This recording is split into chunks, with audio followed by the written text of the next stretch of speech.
Today we're going to look at how to best cook a human. Now the good thing about a human is that they're fairly nutritious. A nice steak or a pound of flesh will give you a daily intake of protein. There's a couple of key factors in choosing the right beast. There's not enough meat on someone too lean. If you've worked hard all your life, you'd be too tough. What you're looking for is a city dweller who sat on their ass most of their life. How they die is important. You want them to be calm when they die. So you want to get the victims of the tragedy first, but if you've got to take someone out, the best way is, a gun to the back of their head when they're sleeping, slit their throat, something that's not going to cause too much adrenaline rushing through the blood. Now, you're going to need a bit of space to butcher your carcass. You're also going to need a nice selection of tools. Darren, tell us, what do we need to get through the carcass? We're going to need ourselves a little boning knife for the intricate knife work, just to, when we're cutting around so we're not damaging the product. A hacksaw. Okay, so that like to cut through the bone and shit? Cut through the bone, which is pretty hard. Or we can do it the old-fashioned way with a chopper, but this might create a few bone chips. We don't really want to do that.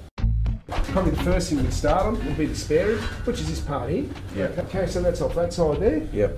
Okay, and you see this little bit here's got this bone in it, Kurt. Cooked on the barbecue, really, really good.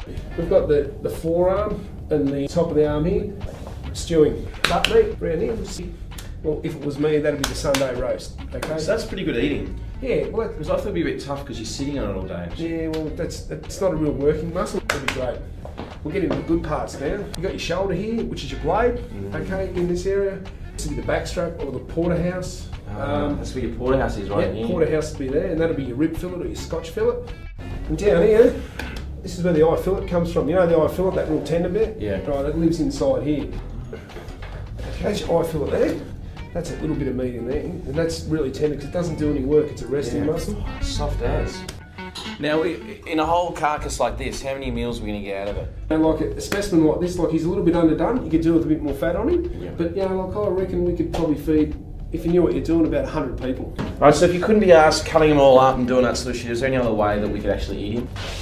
The old spit roast, low and slow. For a full fact sheet of best cuts and delicious ways to cook them, go to our website, hungrybeast.abc.net.au. That's good, well done, man. Good cook, that's pretty tender.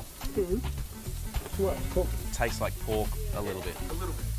Cumin sausages, peppered and lemon. Hands, we're doing a deal if you buy a pair.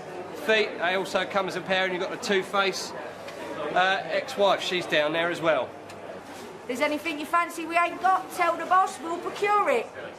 We do the lot. Chest, leg, torsos.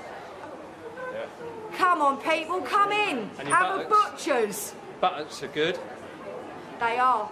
Yeah. Best meat I've ever had. Cracking.